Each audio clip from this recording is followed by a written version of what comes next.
Astrologer Ramakrishna Ghosh. আমার এই channel অর্থাৎ অ্যাস্ট্রোলজার রামকৃষ্ণ ঘোষ চ্যানেলের পক্ষ থেকে জানাই আপনাদের সকলকেই স্বাগত। আশা করি ঈশ্বরের কৃপায় আপনারা সকলেই ভালো আছেন। আমি বিভিন্ন রাশির মাসিক রাশিফল নিয়ে আলোচনা করছি। আজকে আমার আলোচনা বৃশ্চিক রাশির কয়েকটি ভবিষ্যৎবাণী, যা 100% সত্যি হবেই। মার্চ 2025 বৃশ্চিক রাশির স্বাস্থ্য কেমন যাবে, তাদের শিক্ষা, প্রাথমিক শিক্ষা, কলেজ বিদ্যা, উচ্চশিক্ষা কেমন হবে, তাদের প্রেম দাম্পত্য জীবন কেমন যাবে, তাদের আর্থিক উন্নতি কেমন হবে, তাদের পিতামাতার স্বাস্থ্য কেমন যাবে, তাদের কর্ম, চাকরি বা ব্যবসা কেমন হবে, তাদের বিয়ের যোগ কেমন যাবে এবং তাদের সন্তান ভাগ্য কেমন যাবে, এইসব নিয়েই কিন্তু আমার আজকের আলোচনা। এবং শেষে আমি আপনাদের যে সমস্যা রয়েছে সেই সমস্যা থেকে বেরিয়ে আসার কী রেমেডি রয়েছে সেটা আলোচনা করব। তাই আপনাদের কাছে অনুরোধ, ভিডিওটি কেটে কেটে দেখবেন না, তাহলে পরিপূর্ণ আলোচনা কিন্তু পাবেন না। আর বৃশ্চিক রাশির শনির ঢাইয়া এই 29 মার্চ কিন্তু শেষ হয়ে যাচ্ছে।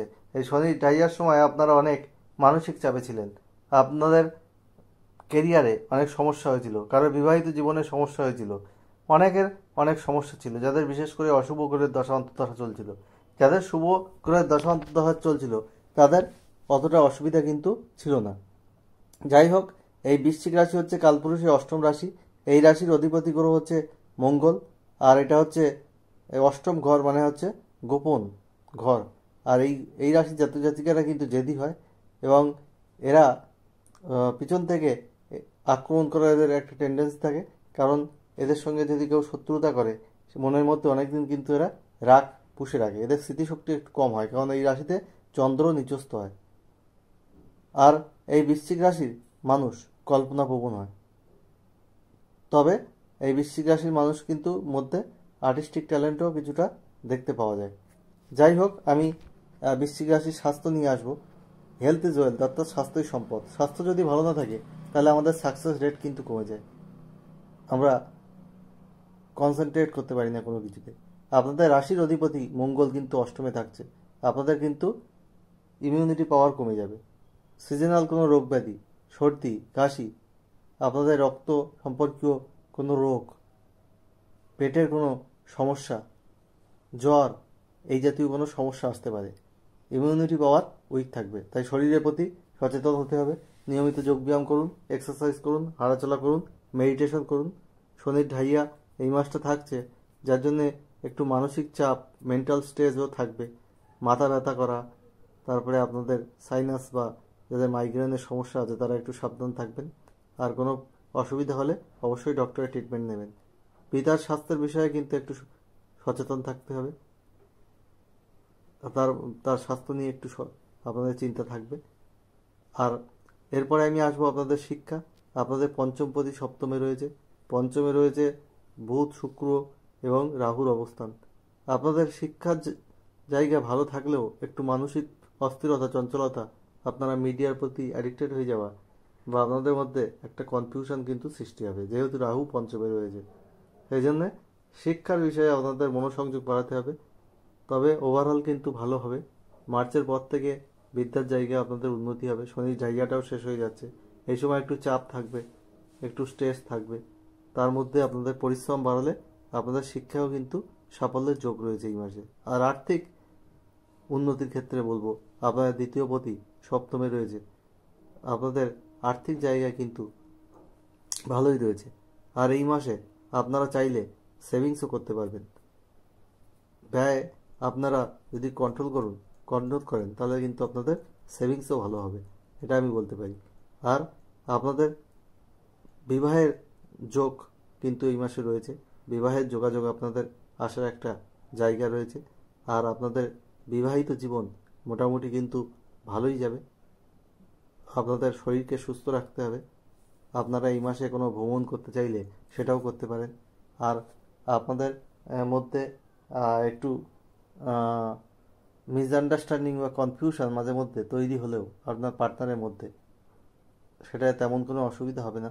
বিবাহিত জীবনে যাদের সমস্যা চলছিল তারা সেই সমস্যা থেকে আস্তে আস্তে বেরিয়ে আসতে পারবেন। আপনাদের এবার একটা বিবাহিত জীবনের মধ্যে একটা রোমান্টিক লাইফ কিন্তু আপনারা লিড করতে পারবেন, এটুকু আমি বলতে পারি। আর আপনাদের প্রেমের ক্ষেত্রে পঞ্চমপতি আপনাদের বৃহস্পতি, সে সপ্তমে রয়েছে। পঞ্চমে বুধ, শুক্র এবং রাহুর অবস্থান। শুক্র উচ্চস্থ রয়েছে। প্রেমের মধ্যেও আপনারা একটা রোমান্স অনুভব করবেন, কিন্তু প্রেমের ক্ষেত্রে ওই আপনার পার্টনারের মধ্যে মাঝে মাঝে কনফিউশন সৃষ্টি হবে। তার সঙ্গে আপনাদের উপযুক্ত সময় দিতে হবে তাকে, এবং তার সঙ্গে আপনার কথাবার্তা আপনাদের কন্ট্রোল করে বলতে হবে। আর আপনাদের কোনো রাগ জেদ এগুলোকে ত্যাগ করতে হবে, তাহলে আপনাদের প্রেম সম্পর্ক ভালো হবে। তেমন কোনো অসুবিধা হওয়ার কিন্তু যোগ নেই। কিন্তু মাঝে মধ্যে আপনাদের মধ্যে একটু সমস্যা, একটু কনফিউশন এগুলো তৈরি হবে। প্রেমের সম্পর্কের মধ্যেও একটু দ্বিধাদ্বন্দ্ব কিন্তু কাজ করবে। এরপরে আমি বলবো আপনাদের কর্মজীবন। আপনাদের কর্মপতি রবি, সে কিন্তু চতুর্থে রয়েছে শনিযুক্ত হয়ে, আর 14ই মার্চের পর সে কিন্তু আপনাদের পঞ্চমে গোচর করবে। এই মাসে আপনাদের কর্মের জায়গা কিন্তু ভালো রয়েছে, কর্মের ক্ষেত্রে উন্নতি হবে।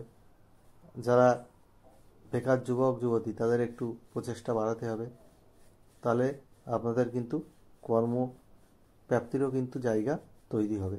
অসুবিধা কিছু নেই। এপ্রিল মাস থেকেই আপনাদের শনি ঠাইয়া শেষ হয়ে যাচ্ছে। এপ্রিল মাস থেকেই আপনাদের উন্নতি চোখ তৈরি হবে, আর আপনারা একটা নতুন দিশা কিন্তু খুঁজে পাবেন। একটা হতাশার মধ্যে আপনারা ছিলেন, অনেক টেনশন অ্যাংজাইটির মধ্যে ছিলেন, সেই জায়গা থেকে বেরিয়ে আসতে পারবেন। ব্যবসার ক্ষেত্রে বলবো অনেক উন্নতির যোগ আছে। যারা নতুন কিছু করার কথা ভাবছেন তারা এগিয়ে যান, কোনো অসুবিধা নেই। খাদ্যদ্রব্য সম্পর্কিত কোনো ব্যবসা, ফুড রিলেটেড যে কোনো বিজনেস, হোটেল হতে পারে, মিষ্টির দোকান হতে পারে, সবজির বিজনেস হতে পারে, আপনাদের ভালো চলবে। শিক্ষা রিলেটেড কোনো ব্যবসা ভালো চলবে। ব্যাংকের থেকে যারা টাকা নিয়ে নিজের ব্যাংক রিলেটেড কোনো ব্যবসা বাণিজ্য করেন, মানি রিলেটেড, তাদেরও কিন্তু ভালো হবে। আর আর যারা আপনারা বিভিন্ন কসমেটিক্স বা আপনারা পারফিউমের বিজনেস করেন বা শৌখিন দ্রব্যের কোনো বিজনেস করেন, যারা ক্রিয়েটিভ জগতের সঙ্গে যুক্ত, তাদেরও কিন্তু উন্নতির চোখ এই মাসে আমি দেখতে পাচ্ছি। যাই হোক, এই বৃশ্চিক রাশির কিন্তু ভাগ্যের উন্নতি এই মাসে যে 100% সেটা বলা যাচ্ছে না। আস্তে আস্তে আপনাদের ভাগ্যের উন্নতি হবে, কারণ আপনাদের রাশির অধিপতি অষ্টমে রয়েছে। সে যখন ভাগ্যস্থানে যাবে আপনাদের ভাগ্যের উন্নতি ঘটাবে। যদিও সেখানে নিচস্থ হবে, কিন্তু তবুও ভাগ্যের উন্নতি আপনাদের থাকবে।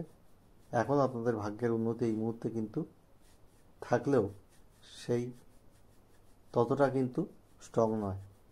যাই হোক, আপনাদের ভালো সময় আসছে, আর একটু ওয়েট করে যান, আপনারা ভালো সময়ের মুখ দেখতে পাবেন। যাই হোক, আমি এবার বলবো আপনাদের যে সমস্যা থেকে বেরিয়ে আসার জন্য আপনারা কী কী কালার ব্যবহার করবেন। আপনারা অবশ্যই গোলাপি কালার, লাল রং, আপনারা ক্রিম কালার, আপনারা হলুদ সোনালি রং বেশি ব্যবহার করবেন, আর নীল আকাশি রং, কালো, ধূসর, এইসব রং আপনারা কম ব্যবহার করবেন, তাহলে আপনাদের ভালো হবে। আর আমি well qualified astrologer, gate net set qualified, multiple প্রফেশনের সঙ্গে যুক্ত। অ্যাস্ট্রোলজি আমার নেশা পেশা। আমি ইঞ্জিনিয়ারিংয়ে পিএইচডি ইঞ্জিনিয়ারিং কলেজের অধ্যাপক, একজন লিরিসিস্ট। আমার জ্ঞানের চ্যানেল লিঙ্কের সাথে আছে, আপনারা আমার প্রোফাইল খুলে দেখে নিতে পারেন, আর গুগলে সার্চ করেও দেখতে পারেন। যাই হোক, আমার কাছে একটা question, date of birth, time place দিয়ে ফ্রি অফ কস্টে পেয়ে যাবেন। কিন্তু তাড়াহুড়ো করলে হবে না, ফোন করার কোনো দরকার নেই, ফোন করলে বলবো না।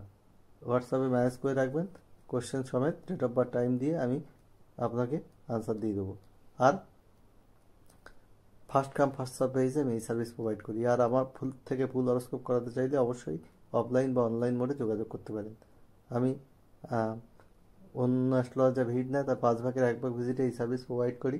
আর হচ্ছে আমি হ্যান্ড রিটার্ন রিপোর্ট আপনাদেরকে জেনারেট করি।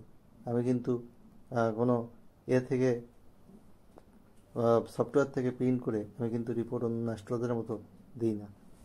যাই হোক, সততার মাধ্যমে হরোস্কোপ বিচার করতে চাইলে আমার সঙ্গে যোগাযোগ করতে পারেন। আর এই মাসে আপনারা একবার নীল অপরাজিতা ফুলের মালা দান করবেন শনি মন্দিরে শনিবার। আর শনিবার অবশ্যই নিরামিষ আহার করবেন এই মাসটা, পশ্চিম দিকে মুখ রেখে। আর প্রতি শনিবার সর্ষের তেলে কালো তিল দিয়ে প্রদীপ জ্বালাবেন। আর শনির বীজ মন্ত্র পাঠ করুন প্রতিদিন 8 বার সূর্যাস্তের পর পশ্চিম দিকে মুখ রেখে। ওং প্রাম প্রিম প্রোম স শনিশ্চরায় নমঃ।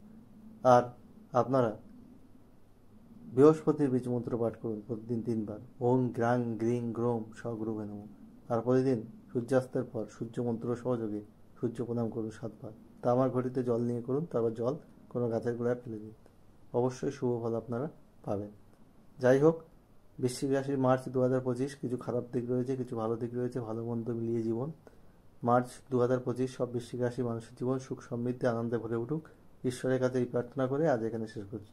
আপনারা সবাই ভালো থাকুন। আবার খুব তাড়াতাড়ি নতুন আলোচনা নিয়ে আমি আপনাদের সামনে হাজির হব।